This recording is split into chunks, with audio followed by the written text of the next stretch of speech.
Selamat malam X-People. Sebelum masuk ke dalam cerita, cari tempat ternyaman, harap tenang, dan dengarkan Cemani cerita malam ini.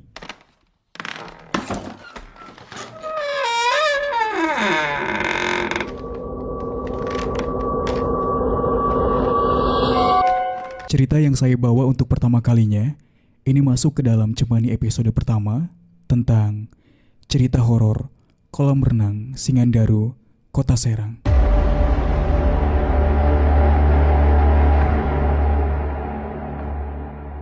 Selain kaya akan tempat bersejarah, Kota Serang memiliki tempat terkenal mistis. Satu di antaranya, kolam Singandaru yang memang terletak di Kaujon, Kota Serang, Banten.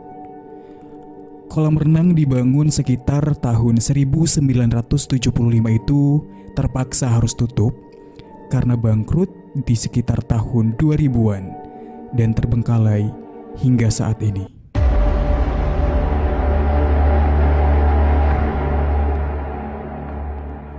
Kolam renang itu mulanya dibangun untuk pelaksanaan Pekan Olahraga Mahasiswa Daerah atau POMDA Jawa Barat.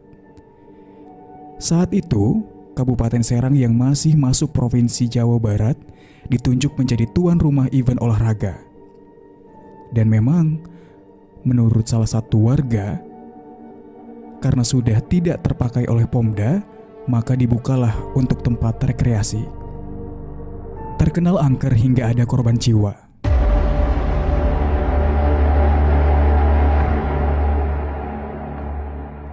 Kolam renang yang sangat strategis karena berlokasi di pusat kota Serang itu harus gulung tikar.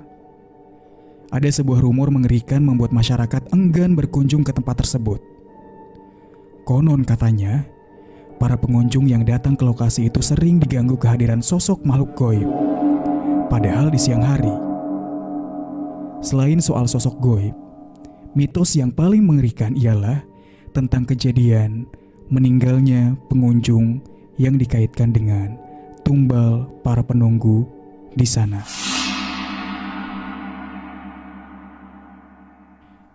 Kisah tentang kematian dan tumbal tersebut secara cepat menyebar ke telinga masyarakat dan membuat tempat tersebut bangkrut. Menyikapi rumor tersebut, warga di sana yang juga salah satu saksi sejarah kejayaan kolam renang pertama di Serang membantah peristiwa meninggalnya pengunjung yang memang dikaitkan dengan adanya kerajaan gaib meminta tumbal di tempat tersebut.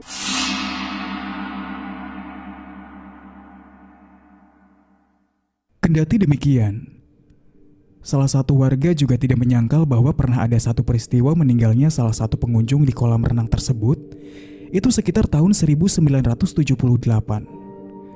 Meninggalnya pun karena tenggelam di kolam dewasa. Sebab korban merupakan anak kecil dan tidak bisa berenang. Peristiwa itu pun hanya terjadi satu kali.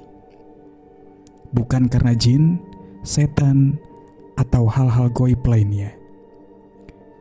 Dan salah satu warga pun menjelaskan, penutupan tempat rekreasi paling hits di tahun 1990-an itu bangkrut karena pendapatan tidak bisa menutupi biaya operasional pemeliharaan.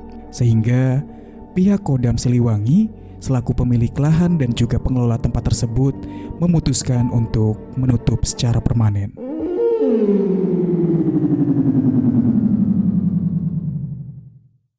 Semenjak dikenal sebagai tempat angker, lokasi ini pernah ditelusuri salah satu program televisi swasta yang memang menampilkan kehororan tempat tersebut, sehingga menambah cerita mistis yang memang berkembang di masyarakat.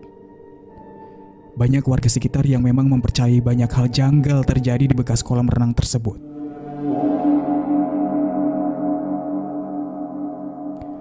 Selain terdengar suara-suara yang menyeramkan, tidak jarang juga masyarakat memang melihat sosok atau penampakan seolah mereka ingin menunjukkan eksistensinya.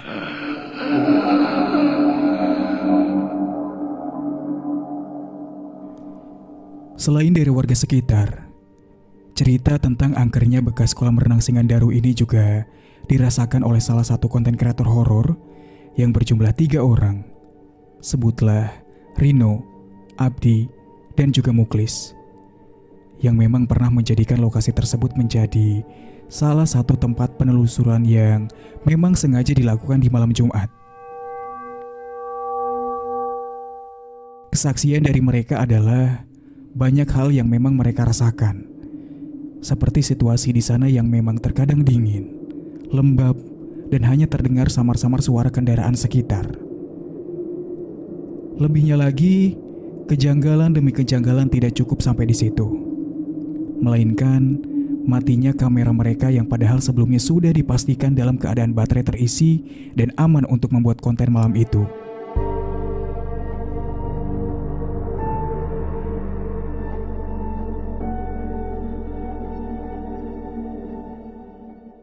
Selama memang menunggu kamera yang sedang dicek kondisinya, dua dari mereka menelusuri lokasi sekitar. Salah satu tim, sebutlah dia Rino, dikagetkan karena mendengar suara bisikan, "Pulang."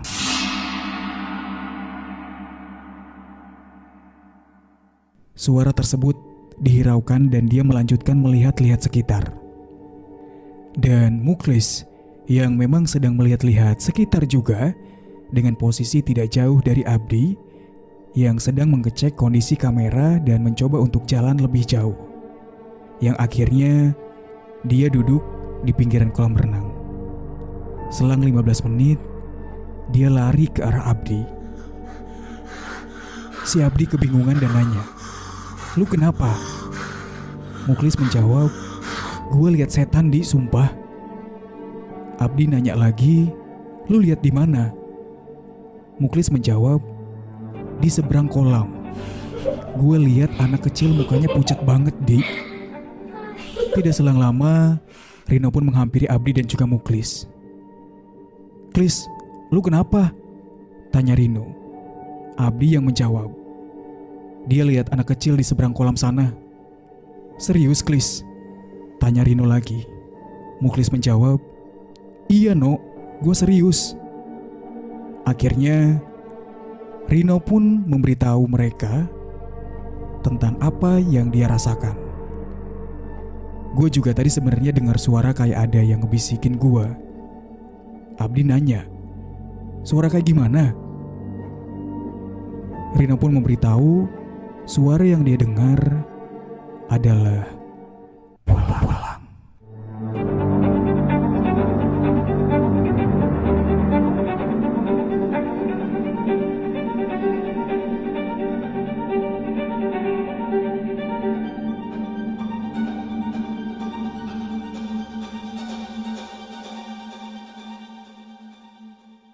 Muklis pun ngomong, "Kayaknya kita diperingatin buat gak lanjut deh. Mereka ini keganggu." "Lah, terus udahan nih? Tanggung banget," saut Abdi. Rino pun menjawab, "Ya udahlah, Di. Toh kameranya juga mati. Kasihan si Muklis, udah gemeteran gitu. Gue juga makin gak enak perasaan asli." Muklis pun makin ketakutan dan ngomong, "Balik aja, balik. Daripada kejadian yang enggak-enggak. Kita juga gak izin. Main masuk-masuk aja kan?" Akhirnya Abdi menjawab, "Ya udahlah, ayolah balik." Dan akhirnya mereka bertiga pun memutuskan untuk mengakhiri penelusuran yang memang tidak mendapatkan bahan untuk konten mereka. Tapi kejanggalan tidak berhenti sampai di situ. Abdi yang memang mempunyai ide untuk mendatangi lokasi tersebut mendapatkan hal yang aneh. Ada yang melempar ranting pohon ke arah punggung dia. Abdi coba mengecek menggunakan senter, tapi tidak ada siapa-siapa selain mereka bertiga. Dan akhirnya mereka melanjutkan perjalanan pulang. Andi dan Muklis yang memang menginap di kosan Rino coba mengecek kamera yang mereka bawa karena masih penasaran apa penyebab kamera tidak menyala. Dan anehnya, setelah dicek kamera dalam kondisi yang memang hidup dan dengan kondisi baterai yang masih penuh, mereka pun kaget dan merasa bahwa memang ini ada sangkut pautnya dengan kejadian-kejadian janggal yang mereka alami di bekas kolam renang Singandaru. Abdi yang memang ingin memastikan bahwa mereka ke sana dalam keadaan aman dan tidak membawa apapun yang memang berbau ilmu hitam, bertanya kepada Rino dan Muklis. "Klis, No, lu pada gak bawa apa-apa kan? Gak bawa yang aneh-aneh kan?" Rino pun menjawab, "Enggak lah, gue mana paham sama yang gitu-gituan." Muklis juga menjawab, "Gue juga sama, gue gak paham dan gue gak bawa apa-apa." Tapi Rino mengaku dia di lokasi buang air kecil sembarangan. Dan yang membuat Abdi sedikit kesal, Rino sempat melempar kayu ke arah belakang kolam. Jadi, kalau misalkan dikaitkan dengan kejadian-kejadian aneh yang mereka bertiga alami itu berkaitan. Yang pertama, matinya kamera karena mereka tidak cukup persiapan. Persiapan dari izin warga setempat, persiapan doa dan izin ke tempat yang memang dianggap angker atau kita bertamu yang membuat mereka merasa terganggu. Rino yang mendengar bisikan "pulang" itu adalah tanda mereka memang memberi peringatan. Dan Muklis yang diperlihatkan sosok anak kecil yang semakin menunjukkan bahwa itu adalah peringatan keras dari mereka yang memang tidak mengharapkan kehadiran Abdi, Muklis, dan Rino.